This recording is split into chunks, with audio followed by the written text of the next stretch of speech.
16 లోక్సభ స్థానాల్లో గెలిచి కేంద్రంలో చక్రం తిప్పాలని భావిస్తున్న టీఆర్ఎస్ 6 పార్లమెంటరీ నియోజకవర్గాలను ప్రతిష్టాత్మకంగా తీసుకుందా?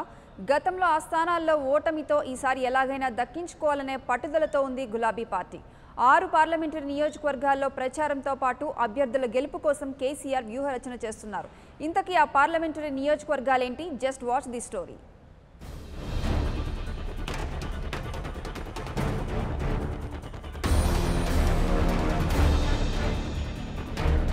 పార్లమెంటు ఎన్నికలకు త్వరలోనే నోటిఫికేషన్ విడుదల కాబోతోంది. దీంతో గులాబీ పార్టీ పార్లమెంటు ఎన్నికల్లో గెలుపు గుర్రాలపై నజర్ పెట్టింది. కొన్ని చోట్ల సిట్టింగులకే సీట్లు ఇవ్వాలని కేసీఆర్ డిసైడ్ కాగా, మరికొన్ని చోట్ల కొత్త అభ్యర్థులను రంగంలోకి దింపాలని భావిస్తున్నారు. గత ఎన్నికల్లో ఓటమి పాలైన స్థానాల్లో ఈసారి ఎలాగైనా విజయం సాధించాలనే పట్టుదలతో ఉన్నారు కేసీఆర్. దీనిపై ఎమ్మెల్యేలతో జరిగిన సమావేశంలో వారికి గైడ్ చేశారు. 2014 సార్వత్రిక ఎన్నికల్లో గులాబీ పార్టీ 11 స్థానాల్లో విజయం సాధించింది. ఒక స్థానంలో టీడీపీ విజయం సాధించగా, వైసీపీ ఒక స్థానంలో, 2 స్థానాల్లో కాంగ్రెస్, ఎంఐఎం ఒక స్థానంలో విజయం సాధించాయి. ఎన్నికల తరువాత టీడీపీ నుంచి గెలిచిన మల్లారెడ్డి, వైసీపీ నుంచి గెలిచిన పొంగిలేటి, కాంగ్రెస్ నుంచి గెలిచిన గుత్తా సుఖేందర్ రెడ్డి గులాబీ కండువాలు కప్పుకున్నారు. పార్టీ గెలుపొందని మల్కాజ్గిరి, సికింద్రాబాద్, నాగర్ కర్నూల్, ఖమ్మం, నల్లగొండ స్థానాలపై ఈసారి స్పెషల్ నజర్ పెట్టారు. ఇక చేవెళ్ల పార్లమెంట్లో టీఆర్ఎస్ గెలిచినప్పటికీ ఎంపీ కొండా విశ్వేశ్వర్రెడ్డి హస్తంకుటికి చేరడంతో ఆ స్థానాన్ని మళ్లీ కైవసం చేసుకునేందుకు పావులు కదుపుతున్నారు గులాబీ బాస్ కేసీఆర్.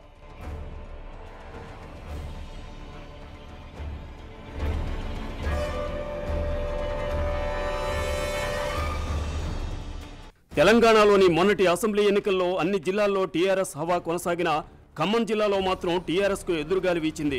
2014 ఎన్నికల ఫలితాలే రిపీట్ అయ్యాయి.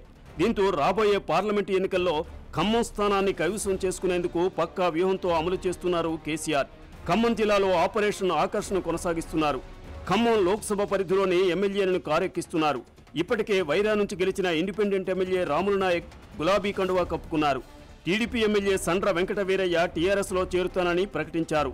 తాజాగా పాలేరు కాంగ్రెస్ ఎమ్మెల్యే కందాల ఉపేందర్ రెడ్డి కేటీఆర్ను కలవడంతో ఆయన త్వరలోనే కారెక్కబోతున్నారు.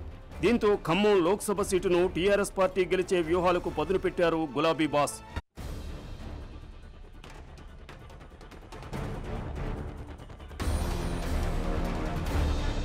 నాగర్ కర్నూల్ నియోజకవర్గం మొదటి నుంచి కాంగ్రెస్ కు కంచుకోటగా ఉండడంతో ఈసారి ఆ స్థానాన్ని కైవసం చేసుకోవాలని డిసైడ్ అయ్యారు. ఆ పార్లమెంటరీ పరిధిలోని ఒక్క కొల్లాపూర్ అసెంబ్లీ నియోజకవర్గం మినహా మిగతా స్థానాల్లో టీఆర్ఎస్ విజయం సాధించింది. దీంతో పార్లమెంటు ఎన్నికల్లో తమ పార్టీ అభ్యర్థి గెలుపు నల్లేరి మీద నడకే అని భావిస్తున్న నేతలందరూ కలిసికట్టుగా పనిచేయాలని ఎమ్మెల్యేలకు కేసీఆర్ హితబోధ చేశారు. నల్లగొండ పార్లమెంటు గెలుపు కోసం కేసీఆర్ గత 2 ఏళ్ల నుంచే కసరత్తు చేస్తున్నారు. కంచెర్ల భూపాల్ రెడ్డికి నల్లగొండ అసెంబ్లీ సీట్ ఇచ్చి గెలిపించారు. తాజాగా నకిరేకల్ ఎమ్మెల్యే చిరుమర్తి లింగయ్య టీఆర్ఎస్లో చేరుతానని ప్రకటించడంతో నల్లగొండ ఎంపీ స్థానంలో విజయం సాధించడంపై ధీమా వ్యక్తం చేస్తోంది గులాబీ నాయకత్వం. సికింద్రాబాద్, మల్కాజ్గిరి స్థానాలపై ప్రత్యేకమైన ఫోకస్ పెట్టింది టీఆర్ఎస్. గతంలో సికింద్రాబాద్ నుంచి తూమ్ భీమ్సేన్ను బరిలో నింపగా 3వ స్థానానికి టీఆర్ఎస్ పరిమితమైంది.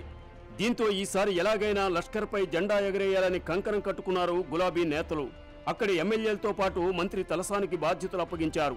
దీంతో వారంతా ఆ నియోజకవర్గంపై ఫోకస్ పెట్టారు. ఇక మల్కాజిగిరి నుంచి గత ఎన్నికల్లో మైనంపల్లి హనుమంతరావు పోటీపడి ఓడిపోయారు. దీంతో ఆ నియోజకవర్గంపై గత కొంతకాలంగా నజర్ పెట్టిన టీఆర్ఎస్ ఈసారి ఆ సీట్ను గెలిచి తీరాలనే పట్టుదలతో ఉంది. ఈ నియోజకవర్గ బాధ్యతను మంత్రి మల్లారెడ్డికి అప్పగించింది గులాబీ అధిష్టానం. చేవెళ్ల నియోజకవర్గంలో విజయాన్ని ఛాలెంజ్గా తీసుకున్నారు కేసీఆర్. గత ఎన్నికల్లో ఈ సీట్ను టీఆర్ఎస్ గెలిచిన ఎంపీ కొండా విశ్వేశ్వర్రెడ్డి అసెంబ్లీ ఎన్నికల ముందు కాంగ్రెస్ కండువా కప్పుకోవడంతో కేసీఆర్ దీన్ని సీరియస్గా తీసుకున్నారు. అందులో భాగంగానే రంగారెడ్డి జిల్లాలో బలమైన నేత ఎమ్మెల్యే సబితా ఇంద్రారెడ్డిపై ఆకర్ష్ వల విసిరారు. త్వరలోనే సబితా అండ్ సన్స్ గులాబీ తీర్థం పుచ్చుకోనున్నారు. దీంతో చేవెళ్ల సీట్ను దక్కించుకునేందుకు గులాబీ పార్టీ వ్యూహం వర్కౌట్ అవుతోందనే చర్చ రాజకీయాల్లో నడుస్తోంది. మొత్తానికి గులాబీ పార్టీ ప్రెస్టేజ్గా తీసుకున్న ఈ 6 పార్లమెంటు నియోజకవర్గాల్లో గెలిపే లక్ష్యంగా టీఆర్ఎస్ ముందుకెళ్తోంది. ఆ నియోజకవర్గాల అభ్యర్థుల ఎంపికపై ఆచితూచి వ్యవహరిస్తోంది.